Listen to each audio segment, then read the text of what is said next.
حضرت حسن بصری رحمۃ اللہ تعالی علیہ فرماتے ہیں کہ صالحین کے تذکرے ہواؤں کا مزاج رکھتے ہیں۔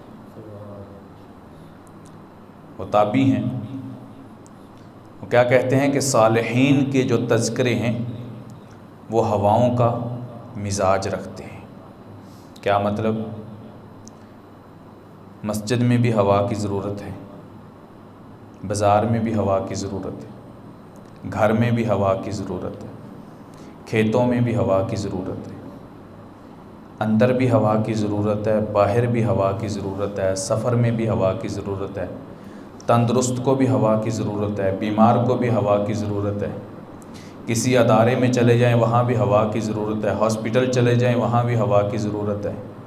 تو جس طرح ہوا ہر انسان کی ضرورت ہے، عین اسی طرح ہر جگہ پر ہر مسلمان کی ضرورت ہے کہ وہ صالحین کے تذکرے کرے اور سنے۔ یہ ہواؤں کا مزاج رکھتے ہیں۔ کسی ایک جگہ ہوا رک جائے اور نہ ہو تو انسان کو وینٹیلیٹر میں جانا پڑتا ہے، اسے آکسیجن لگ جاتی ہے، وہاں اس کو سلنڈر آکسیجن کا ساتھ اٹھا کے جانا پڑتا ہے۔ پانی میں اترنے والے، پانی کی گہرائیوں میں جانے والے سلنڈر اپنے پیچھے باندھ کے لے کے جاتے ہیں۔ ان سے پوچھا جائے کہ آپ وہاں سلنڈر کا کیا کرنا چاہتے ہیں، کیوں لے کر جا رہے ہیں، تو جواب ایک ہی دیں گے کہ وہاں پر آکسیجن نہیں ہے، وہاں پر ہوا نہیں ہے، لہٰذا ہم نے مصنوعی ہوا کا انتظام کیا۔ بھئی نہ کرو، وہ کہتے مر جائیں گے، زندگی مشکل ہے، جینا مشکل ہے، سانس بند ہو جائے گا، سانس نہیں آئے گا۔ بلندیوں پر جانے والے، پہاڑوں کی چوٹیوں پر جانے والے، وہ بھی آکسیجن کا انتظام کر کے جاتے ہیں۔ پوچھا جائے بھی کیوں، وہ کہتے ہیں اس لیے کہ وہاں پر آکسیجن کی کمی ہے، ہوا کی کمی ہے۔ جب ہوا وہاں پر نہیں ہوگی تو وہاں سانس لینا مشکل ہو جائے گا، جان جانے کا خطرہ ہے۔ جان بچانے کے لیے ہوا کا انتظام کرنا پڑتا ہے، عین اسی طرح ایمان بچانے کے لیے صالحین کے تذکرے کرنے پڑتے ہیں، صالحین کے تذکرے کرنے پڑتے ہیں۔ جس قوم سے، جس قبیلے سے، جس بستی سے صالحین کے تذکرے ختم ہو جائیں وہاں ایمان ختم ہونے کا خدشہ ہے۔ اللہ تعالیٰ نے یہ سارے تذکرے محفوظ کر کے آج بھی ہمارے تک جو پہنچائیں، اس کی سب سے بڑی وجہ یہی ہے کہ لوگ ان تذکروں کو کرتے رہیں، سنتے رہیں۔ لوگوں کے سامنے آئے گا کہ امام علی مقام سیدنا حسین ابن علی نے زندگی کیسے بسر کی، ان کا مقام کیا تھا، انہوں نے کیسے قربانی دی، قربانی کے وقت حالات کیسے تھے، کس طرح انہوں نے نماز کی پابندی وہاں پر بھی کی۔ جب یہ ساری چیزیں سنیں گے، جذبات ابھریں گے، انسان نماز کی طرف آئے گا، انسان اعمال کی طرف آئے گا، انسان کو ایمان کی قدر و قیمت معلوم ہوگی اور پھر وہ اس کی حفاظت کے لیے اقدام کرے گا۔ تو اس لیے صالحین میں ایک عظیم صالح انسان، ایک عظیم نیک انسان، اہمیت کا حامل انسان، جسے دنیا امام علی مقام سیدنا حسین ابن علی کے نام سے یاد کرتی ہے، اس کا آج کچھ ذکر کرتے ہیں۔ امام علی مقام سیدنا حسین ابن علی رضی اللہ تعالیٰ عنہ ایک بار کھیلتے ہوئے اللہ کے نبی صلی اللہ علیہ وسلم کے پاس حاضر ہوئے۔ اب چھوٹا بچہ ہے، بچہ چھوٹا ہو پھر نواسہ رسول ہو، پھر جگر گوشہ بطول ہو، پھر علی کا پھول ہو، تو اس کی کیا بات ہے؟ اس کی تو گھٹی میں تربیت ہے، اس کی تو سانسوں میں تربیت ہے، اس کے تو جسم میں جانے والے دودھ میں تربیت ہے۔ تو اس وقت 4 سال کے تھے جب اللہ کے نبی صلی اللہ علیہ وسلم دنیا سے تشریف لے گئے ہیں۔ تو اس میں مختلف روایتیں ہیں، بہت ساری روایات میں یہ ہے کہ آپ 4 سال کے تھے، بہت ساری روایات میں 5 سال کے تھے، ایک روایت میں آپ 7 سال کے تھے۔ اور ایک گروہ ایسا بھی ہے جو کہتا ہے کہ آپ صحابی ہی نہیں ہیں، آپ کی تو ولادت ہی اللہ کے نبی صلی اللہ علیہ وسلم کے وصال کے بعد ہوئی ہے۔ وہ اپنے دلائل رکھتا ہے بہرحال، لیکن ہمارا اہل سنت کا موقف اور عقیدہ ہے کہ امام علی مقام سیدنا حسین ابن علی رضی اللہ تعالیٰ عنہ موجود تھے زمانہ نبوت میں، اسی لیے تو آپ نے فرمایا کہ جنتی نوجوانوں کے سردار حسن و حسین ہیں۔ اسی لیے تو ابن کثیر نے لکھ دیا کہ آپ خطبہ دے رہے تھے، حسن و حسین دوڑتے ہوئے آئے، گر گئے، آپ نے خطبہ چھوڑا، ان کو اٹھایا، تھے تو اٹھایا ہے۔ بہرحال بہت ساری روایتیں اور احادیث موجود ہیں۔ تو آپ نے حضرت حسین رضی اللہ تعالیٰ عنہ کو یوں ہاتھوں میں اٹھایا، اپنے برابر کیا، ناک سے ناک ملایا محبت کے ساتھ، اور پوچھا، اپنے برابر یوں کر لیا اور پوچھا، حسین تو بڑا یا میں بڑا؟ اللہ کے نبی پوچھ رہے ہیں صلی اللہ علیہ وسلم، حسین تو بڑا یا میں بڑا؟ اب صحابہ کا جھرمٹ ہے، دائیں بائیں صحابہ کھڑے ہوئے ہیں، تو حضرت حسین نے آگے سے عرض کی کہ نانا جان میں بڑا ہوں۔ بچے ہیں نا، بچہ تو بچہ ہوتا ہے۔ صحابہ کے ایک دم رونگٹے کھڑے ہوئے کہ بھائی مذاق ہو، پیار ہو، محبت ہو، لیکن بڑے تو نبی ہیں، اللہ کے نبی سے بڑا تو کوئی نہیں۔ لیکن اللہ کے نبی صلی اللہ علیہ وسلم مسکرائے، اور آپ نے مسکراتے ہوئے فرمایا، حسین کیا دلیل ہے کہ تو بڑا ہے؟ کیا دلیل ہے کہ تو بڑا ہے؟ دلیل سننی ہے آپ نے، اس دلیل میں پھر آپ محبت کا اظہار بھی کریں گے۔ کیا دلیل ہے کہ تو بڑا ہے؟ حضرت حسین رضی اللہ تعالیٰ نے عرض کی، نانا جان میرے نانے جیسا آپ کا نانا ہے؟ سبحان اللہ، سبحان اللہ، میرے نانے جیسا آپ کا نانا ہے؟ سبحان اللہ۔ اللہ کے نبی صلی اللہ علیہ وسلم مسکرائے اور صحابہ کی طرف دیکھا اور فرمایا، اے میرے صحابہ دیکھو میرے بیٹے نے کیسی دلیل اور پھر دعوے پر کیسی دلیل دی ہے کہ واقعی حسین کے نانے جیسا میرا نانا تو نہیں ہے۔ آپ اس بات کو سمجھ گئے؟ بے شک بے شک۔ نانا کون ہے؟ وَوَجَدَكَ ضَالًّا فَهَدَىٰ، لاکھوں مناظرے ہوئے اس پہ، کفر کے فتوے لگیں اس آیت پہ، بحثیں مباہلے ہوئے اس آیت پہ، ہر مفسر نے اور مترجم نے اپنا اپنا ترجمہ کیا ہے۔ کسی نے کہہ دیا، کسی نے کچھ کہا، بہرحال میں کسی کا تبصرہ نہیں کرتا کسی نے کیا کہا، نہ کسی کو غلط کہتا ہوں نہ کسی کو ٹھیک کہتا ہوں، مجھے نہیں پتہ، اللہ بہتر جانتا ہے۔ لیکن عام اوورآل ترجمہ یہی ہوا ہے کہ جب ہم نے آپ کو دیکھا کہ آپ بھٹک چکے ہیں تو ہم نے آپ کو رستہ اور ٹھکانہ دیا۔ کسی نے کہہ دیا جب ہم نے دیکھا کہ آپ گمراہ ہیں تو ہم نے آپ کو ہدایت دی۔ اللہ کے نبی صلی اللہ علیہ وسلم کو اللہ تعالیٰ فرما رہے ہیں۔ دوسرے نے فتویٰ لگا دیا کہ معاذ اللہ اللہ کے نبی بھی گمراہ ہو سکتے ہیں۔ کسی نے کہا جب ہم نے دیکھا کہ آپ راہ راست پہ نہیں تھے تو ہم نے ٹھکانہ دیا۔ وہ کہتے ہیں اللہ کے نبی صلی اللہ علیہ وسلم بھی راہ راست سے ہٹ سکتے ہیں۔ اس بات پہ بحثیں ہوتی رہیں، مناظرے ہوتے رہے، تبصرے ہوتے رہے۔ ایک تبصرہ آج میں کرنے لگا ہوں، وہ ذرا غور سے سننا تاکہ آنے والے جتنے بھی آپ ترجمے پڑھیں گے اور جتنی بھی باتیں سنیں گے آپ کو شاید کہ ان پہ غور ہی نہ کرنا پڑے۔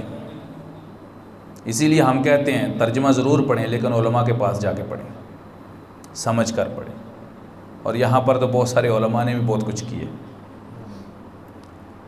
بہرحال وَوَجَدَكَ ضَالًّا فَهَدَىٰ، اے میرے نبی صلی اللہ علیہ وسلم۔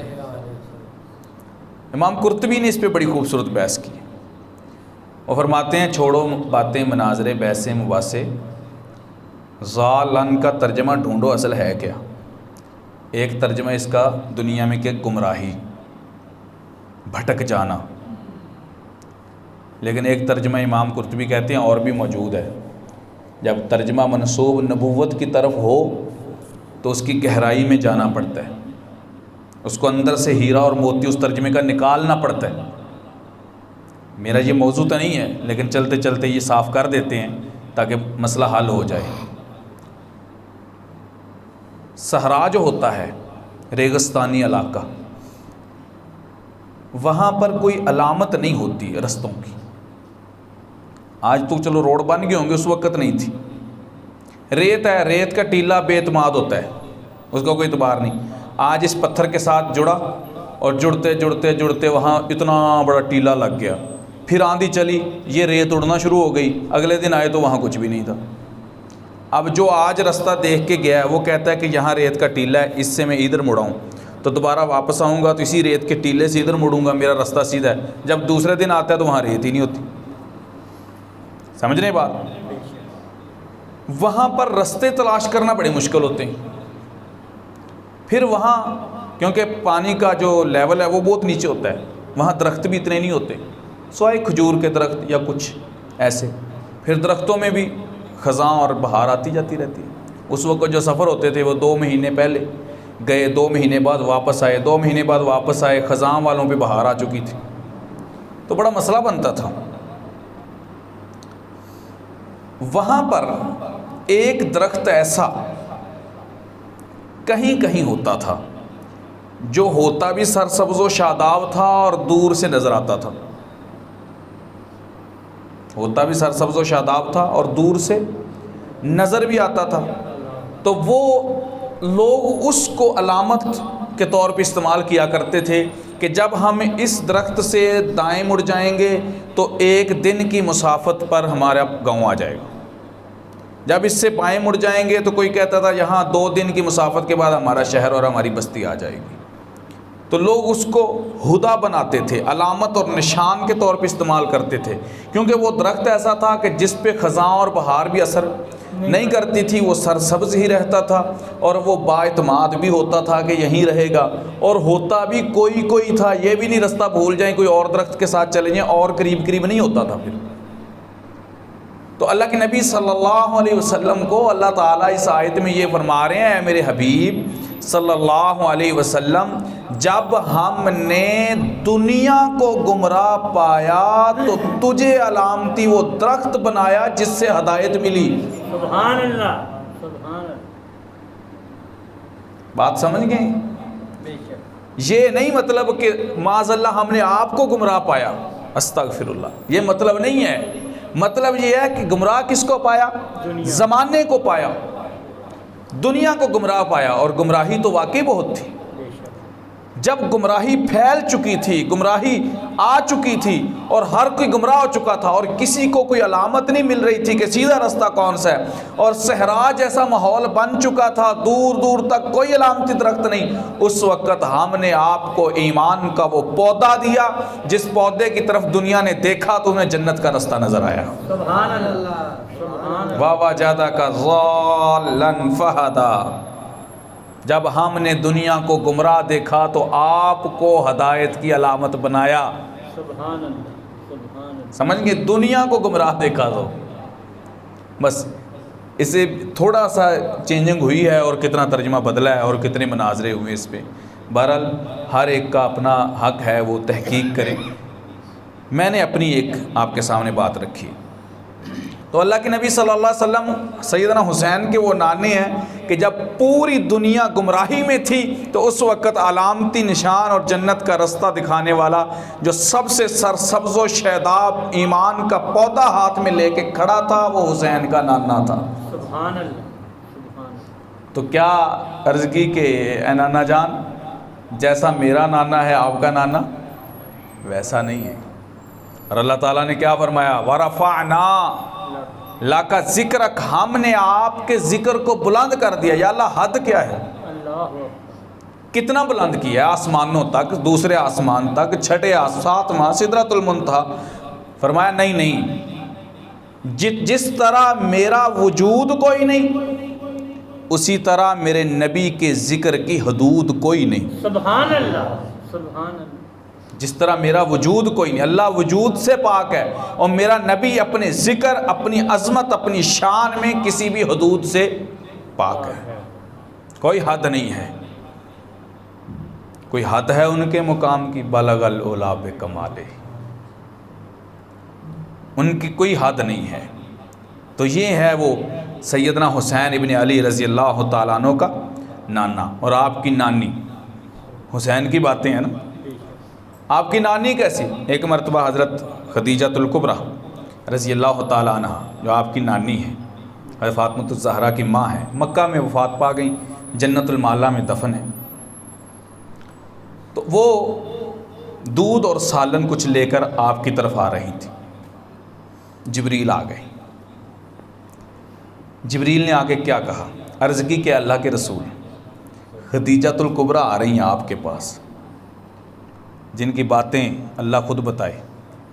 خدیجۃ الکبریٰ آ رہی ہیں آپ کے پاس، آپ کی بیوی ہیں، وہ یہاں تک کہ آپ کے پاس پہنچیں اس سے پہلے آپ کو یہ پیغام ہے کہ اللہ خدیجہ کو سلام کہتا ہے، اور میں جبریل بھی خدیجہ کو سلام کہتا ہوں، اور ان کو بتا دینا کہ اللہ نے جنت میں آپ کا وہ ٹھکانہ رکھا ہے، وہ مقام اور وہ جگہ رکھی ہے جو شور شرابے سے پاک ہے. اللہ اکبر. یہ حضرت خدیجہ، یہ حضرت حسین کی نانی ہے. اندازہ لگائیں آپ. اب یہاں پہ نا محدثین سر جوڑ کے بیٹھ گئے کہ بہت سارے لوگوں کو جنت کی بشارت، جنت کا مقام، جنت کا محل سارا کچھ دکھایا گیا. حضرت خدیجہ کے بارے میں ایک وہ لفظ بولا گیا جو کبھی کسی کے بارے میں نہیں بولا گیا کہ شور سے پاک. جنت میں شور شرابہ ویسے بھی کوئی کسی سند سے ثابت نہیں کہ ہوگا، لیکن اللہ نے وضاحت فرما دی کہ آپ کا مقام وہ ہے جہاں آپ شور شرابے سے بالکل محفوظ، ایسا مقام آپ کو جنت میں ملے گا. اس کی وجہ کیا ہے؟ تو اس کی وجہ ایک بڑی خوبصورت نکلی احادیث کی روشنی میں کہ حضرت خدیجۃ الکبریٰ 25 سال تک اللہ کے نبی صلی اللہ علیہ وسلم کے نکاح عقد میں رہیں، پھر ان کا وصال ہوا. 25 سال تک. اب غور کرنا اس بات پہ، 25 سالوں میں حضرت خدیجۃ الکبریٰ رضی اللہ تعالیٰ عنہ کی 25 سالوں میں کبھی بھی ذرا برابر آواز نبوت کی آواز سے اونچی نہیں ہوئی. کبھی تو میاں بیوی آپس میں بات کرتے ہیں، کبھی تو تکرار بھی ہو جاتا ہے، کبھی تو محبت میں ہی باتیں اونچی اونچی ہو جاتی ہیں نا. لیکن حضرت خدیجۃ الکبریٰ نے اللہ کے نبی کا مقام جانتے ہوئے اس درجے کا احترام کیا کہ کبھی بھی نبوت سے اپنی آواز 5-10 دن کی بات ہو تو اور بات ہے، 25 سالوں کی بات ہے، 25 سال تک کبھی آپ سے اونچی آواز میں. اور اللہ نے اس احترام کے بدلے یہ اعزاز دیا کہ جنت شور شرابے سے پاک کر کے حضرت خدیجۃ الکبریٰ کے لیے اسپیشل مقام عطا کر دی. سبحان اللہ سبحان اللہ. یہ نانی ہے کس کی؟ حضرت حسین ابن علی رضی اللہ تعالیٰ. اور پھر حضرت حسین کی ماں جیسی ماں لائی. اللہ کے نبی صلی اللہ علیہ وسلم جب بھی، یہ اہل بیت کا ذکر کر رہا ہوں جو کرنا ثواب ہے، سننا ثواب ہے، بے شک جب بھی کہیں تشریف لے کے جاتے مدینہ سے یا واپس آتے، جب جاتے تو آخری ملاقات حضرت فاطمہ سے کرتے، سبحان اللہ اور جب واپس آتے تو پہلی ملاقات حضرت فاطمہ سے کرتے. سبحان اللہ. اور جب حضرت فاطمہ اللہ کے نبی صلی اللہ علیہ وسلم کے گھر میں شادی کے بعد اپنے باپ کے گھر میں جو آتی حاضر ہوتی تو اللہ کے نبی صلی اللہ علیہ وسلم حضرت فاطمہ کے لیے کھڑے ہو کر استقبال کرتے سبحان اللہ. اور سر پہ بوسہ دیا کرتے تھے. یہ شریعت کا ایک مسئلہ بھی سمجھ لیں. بیٹی جب جوان ہو جائے، بالغ ہو جائے تو باپ کو بھی حق نہیں ہے کہ اس کا منہ چومے، اس کو زور سے گلے سے لگا لے. نہیں، نبوت نے یہاں پر بھی ترس دیا، حالانکہ وہ نبی تھے، لیکن اس کے باوجود امت کو ایک ترس دیا ہے کہ جب بیٹی بالغ ہو جائے تو باپ کو صرف اتنا حق ہے کہ سر پہ پیار سے ہاتھ پھیرے، یا بوسہ ہے تو سر پہ لے، دوپٹے کے اوپر. جب باپ کے لیے شریعت اتنا اس کو پابند کر رہی ہے تو کسی اور کے لیے کتنی پابندی ہوگی، خود سوچ لیں. تو یہ حضرت فاطمۃ الزہرا رضی اللہ تعالیٰ عنہ کے بارے میں اللہ کے نبی صلی اللہ علیہ وسلم نے ایک جگہ ارشاد فرمایا. حضرت علی رضی اللہ تعالیٰ عنہ کو نا کچھ لوگوں نے ایک مشورہ دیا کہ آپ ابو جہل کی بیٹی جو مسلمان ہو چکی ہے اس سے نکاح کر لیں، شادی کر لیں، دوسری شادی. حضرت فاطمہ کو پتہ چل گیا. حضرت فاطمہ اپنے گھر، اپنے باپ کے گھر آ گئی. آ کے عرض کی کہ ابا جان، آپ کے دشمن کی بیٹی سے آپ کا داماد علی بن ابی طالب نکاح کرنا چاہتا ہے. اللہ کے نبی صلی اللہ علیہ وسلم، اچھا یہاں پہ کچھ لوگوں نے معاذ اللہ بغض علی والوں نے، جن کے دلوں میں حضرت علی کا بغض تھا، انہوں نے حضرت علی پہ فتویٰ لگا دیا. حالانکہ یہ فتووں کی بات نہیں ہے، بات تھوڑی سی سمجھنے کی ہے. شریعت ایک مسئلہ سمجھا رہی ہے. تو حضرت اللہ کے نبی مسجد میں چلے گئے اور فرمایا کہ میری بیٹی کی سوکن میرے دشمن کی بیٹی کو کون لانا چاہتا ہے؟ جس نے فاطمہ کو تکلیف پہنچائی اس نے مجھے تکلیف پہنچائی، اور جس نے مجھے تکلیف پہنچائی اللہ اس کے کسی بھی عمل پہ راضی نہیں ہوگا. اب آگے حضرت علی پہ فتویٰ تو معاذ اللہ کوئی تب لگاتا نا وہ کرتے. ایک مسئلے کا نہیں پتہ کسی کو، تب تک تو کوئی مسئلہ نہیں. اب انہوں جب اس بات کے خطبے کا پتہ چلا، انہوں نے کہا یا رسول اللہ، میرے ماں باپ آپ پر قربان ہوں، میری کیا مجال ہے میں ایسا کروں؟ آپ نے فرما دیا ٹھیک ہے. تو اللہ کے نبی صلی اللہ علیہ وسلم نے کیا فرمایا کہ جس نے میری بیٹی فاطمہ کو تکلیف ایذا پہنچائی اس نے مجھے تکلیف پہنچائی. یہ مقام ہے حضرت فاطمۃ الزہرا کا، اور یہ حضرت حسین ابن علی کی ماں ہے جنہوں نے تربیت ایسے کی کہ آپ کی، اب دیکھیں مختصر کرتے ہیں پھر اس کو. آپ کے باپ حضرت علی رضی اللہ تعالیٰ عنہ، اب حضرت علی کا مقام بھی سن لیں. حضرت علی رضی اللہ تعالیٰ عنہ کا مقام یہ ہے کہ اللہ کے نبی صلی اللہ علیہ وسلم نے فرمایا کل میں خیبر کا پرچم اس شخص کے ہاتھ میں دوں گا جس سے اللہ اور اس کا رسول محبت کرتا ہے. ایک تو ہے کہ وہ اللہ سے محبت کرتا ہے، اللہ کے رسول سے محبت کرتا ہے. وہ محبت دائیں بائیں بھی ہو سکتی ہے، اس کا طریقہ کار میں خلل بھی آ سکتا ہے، لیکن اللہ کے پیارے حبیب صلی اللہ علیہ وسلم نے کیا فرمایا؟ اللہ اس سے محبت کرتا ہے، اللہ کا رسول بھی اس سے محبت کرتا ہے. اس کو میں خیبر کے موقع پر پرچم کل دوں گا. تو اگلے دن اللہ کے نبی صلی اللہ علیہ وسلم نے وہ پرچم حضرت علی کو دیا. سبحان اللہ. ایک دن اللہ کے نبی صلی اللہ علیہ وسلم نے وہ پرندوں کا جو ہے آپ گوشت کھا رہے تھے. پرندوں کا گوشت آپ شوق سے کھاتے تھے کیونکہ اس وقت برائلر نہیں تھا، اور اللہ کا شکر ہے جنت میں بھی برائلر نہیں ہوگا. آپ تھوڑی تھوڑی گنجائش پیدا کریں، آگے ہو جائیں. آپ بھی ادھر سے آگے ہو جائیں تاکہ پیچھے آنے والے تنگ نہ ہو جائیں آگے ہو جائیں، کوئی بات نہیں. ثواب کی نیت سے ہو جائیں، حرکت میں برکت ہے. تو آپ گوشت کھا رہے تھے. یہ مسلم شریف کی غالباً روایت ہے. تو جب آپ گوشت کھا رہے تو آپ نے اللہ سے دعا کی، اے اللہ آج میرے اس مزیدار کھانے کا شریک اس آدمی کو بنانا جو تجھے دنیا میں سب سے زیادہ محبوب ہے. سبحان اللہ. اس کا مطلب نبیوں کے بعد محبوب ترین لوگوں کے بعد کا معاملہ ہے. کوئی نبیوں سے محبوب نہ سمجھ لے. اس کا مطلب جو محبوب ہے آپ کو، اللہ کا محبوب تو محبوب ہی ہے نا. بے شک بے شک. تو کہتے ہیں اس کھانے میں کچھ دیر کے بعد حضرت علی آ کے شریک ہو گئے. سبحان اللہ. متفقن علیہ روایت ہے، مسلم اور بخاری دونوں میں. اللہ کے نبی صلی اللہ علیہ وسلم نے ارشاد فرمایا علی سے محبت کرنا ایمان کی علامت ہے، اور علی سے بغض رکھنا منافقت کی علامت ہے.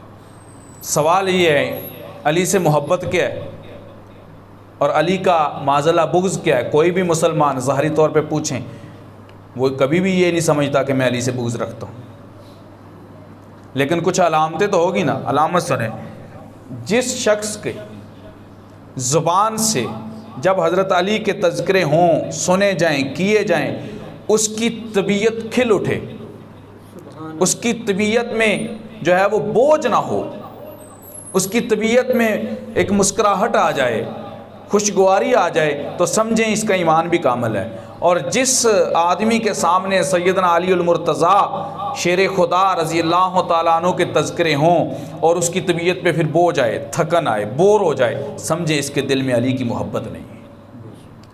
علی وہ ہے جس کی محبت اس کے تذکروں سے نظر آئے۔ اور اللہ کے نبی صلی اللہ علیہ وسلم نے کیا ارشاد فرمایا کہ علی کا ذکر کرنا ثواب ہے، علی کا نام لینا ثواب ہے۔ سب سے پہلے کیا فرمایا کہ علی کو دیکھنا ثواب ہے۔ تو ایک دن حضرت ابوبکر صدیق رضی اللہ تعالیٰ عنہ جو بیٹھے حضرت علی کو دیکھ رہے ہیں، حضرت علی کچھ دیر تو کوشش کرتے رہیے مجھے آج ایسے کیوں دیکھ رہے ہیں، پھر دوسری طرف انہوں نے چہرہ کر لیا، تو جیسے بندے کو شرمندگی سی ہوتی ہے ایک عجیب سی چہرے پہ کہ میری طرف دیکھ ہی جا رہے ہیں، میں کسی کی طرف دیکھوں تو ظاہر ہے وہ چہرہ تو بدلے گا۔ چہرہ بدلا تو حضرت ابوبکر صدیق اٹھے، دوسری طرف سے آئے اور آ کر بیٹھ گئے اور پھر حضرت علی کی طرف دیکھنے لگے۔ حضرت علی نے پوچھا بھائی ابوبکر آج کیا خاص بات ہے کہ آپ میری طرف دیکھے جا رہے ہیں؟ تو حضرت ابوبکر نے فرمایا کہ علی آج میں نے زبان نبوت سے سنا ہے علی کو دیکھنا ثواب ہے۔ ایک صحابی کھڑے ہوئے، ان کا یا رسول اللہ صلی اللہ علیہ وسلم ایک وقت آئے گا دنیا میں سب نے دنیا میں رہنا نہیں ہے، چلے جانا ہے، اسلام تو قیامت تک رہے گا، اور یہ کوئی شرط نہیں ہے کہ علی قیامت تک رہے، جب موت آئی تو ہر ایک نے جانا ہے، حضرت علی دنیا میں موجود نہیں ہوں گے تو وہ جو ثواب ہے وہ کیسے ملے گا کسی کو؟ فرمایا علی کا ذکر قیامت تک ہوتا رہے گا اور علی کا ذکر بھی ثواب ہے۔ سبحان اللہ، سبحان اللہ۔ یہ حسین کا بابا ہے، یہ باپ ہے سیدنا حسین ابن علی رضی اللہ تعالیٰ عنہ کا، جنہیں شیر خدا کا لقب ملا، حیدر ان کا نام، حملہ آور شیر۔ تو یہ حضرت علی رضی اللہ تعالیٰ عنہ کے ذکر ہے۔ جب حضرت حسین رضی اللہ تعالیٰ عنہ پیدا ہوئے تو اس وقت ایک روایت تو یہ ہے جو میں بارہ آپ کو سنا چکا ہوں کہ حضرت حسن کو گھٹی اللہ کے نبی نے دی، حضرت حسین کو گھٹی علی نے دی، لیکن دوسری روایت مجھے یہ ملی کہ حضرت حسین کو گھٹی بھی اللہ کے نبی نے دی، اور وہ روایت بڑی خوبصورت تھی، غور سے سنیے گا۔ اللہ کے نبی صلی اللہ علیہ وسلم نے گھٹی یوں نہیں دی کہ ہاتھ میں لیا شہد اور زبان کو لگا دیا، ایسے نہیں دی۔ اللہ کے نبی صلی اللہ علیہ وسلم نے شہد لیا، شہد اپنی زبان پہ لگایا اور پھر اپنی زبان حسین کے منہ میں ڈال دی، سبحان اللہ۔ اس انداز سے گھٹی تھی۔ گھٹی میں بڑا اثر ہے، ہم تو آج ہمدرد والوں کی لے کے بس جان چھڑواتے ہیں نا ادھر ہی سارے کاموں سے۔ پہلے مشائخ کے پاس لوگ جاتے تھے کہ بیوی امید سے ہے، تو لوگ مشائخ کے پاس صالحین کے پاس جاتے، شہد لے کر دم کرواتے پھرتے کہ اس کی گھٹی دیں گے، اور گھٹی کا اللہ کے نبی صلی اللہ علیہ وسلم نے ارشاد فرمایا قبر تک اثر رہتا ہے۔ ہم تو اہتمام ہی نہیں کرتے، ہمارے تو جو سب سے بڑا جو ہے وہ باہر بدماش ہوتا ہے، کہتے ہیں اسی کی گھٹی دیں دلیر ہو جائے گا۔ یہ کوئی دلیری نہیں ہوتی مسلمانوں سے لڑنا، یہ کوئی دلیری نہیں ہوتی کہ کوئی ایک اپنے آپ کو یا کسی کو مارتا رہے، یہ کوئی دلیری نہیں ہے۔ اور پھر حضرت حسین جب پیدا ہوئے نام رکھا حضرت علی رضی اللہ تعالیٰ نے حرب۔ حرب کا مطلب ہے جنگجو، لڑنے والا، انہوں نے اپنے مزاج کے مطابق نام رکھا حرب۔ اللہ کے نبی تشریف لائے، پوچھا نام کیا رکھے؟ کہا یا رسول اللہ وہی جو پہلے حسن کا رکھا تھا، جب حسن پیدا ہوئے اس وقت بھی نام ان کا حرب ہی رکھا تھا، اس وقت بھی پھر اللہ کے نبی صلی اللہ علیہ وسلم نے آ کے بدل دیا تھا، تو پھر انہوں نے حسین کا وہی نام رکھ دیا حرب۔ نام کیا رکھے؟ حرب۔ اللہ کے نبی صلی اللہ علیہ وسلم نے فرمایا نہیں علی، جیسے حسن کا نام آسمانوں سے آیا تھا ویسے حسین کا نام بھی آسمانوں سے آیا ہے، تو حرب نہیں، نام حسین ہوگا۔ نام کیا ہوگا؟ حسین ابن علی رضی اللہ تعالیٰ عنہ۔ 4 نام آسمانوں سے آئے ہیں، یحییٰ نام جو یہ آسمانوں سے آیا ہے، یہ اللہ نے خود رکھا ہے، اور دوسرا محمد صلی اللہ علیہ وسلم، یہ نام آسمانوں سے آیا ہے، اللہ نے خود رکھا ہے۔ تیسرا حسن، چوتھا حسین، یہ 4 نام آسمانوں سے آئے ہیں پوری کائنات میں۔ یہ مقام بھی حضرت حسین رضی اللہ تعالیٰ عنہ کو حاصل ہے۔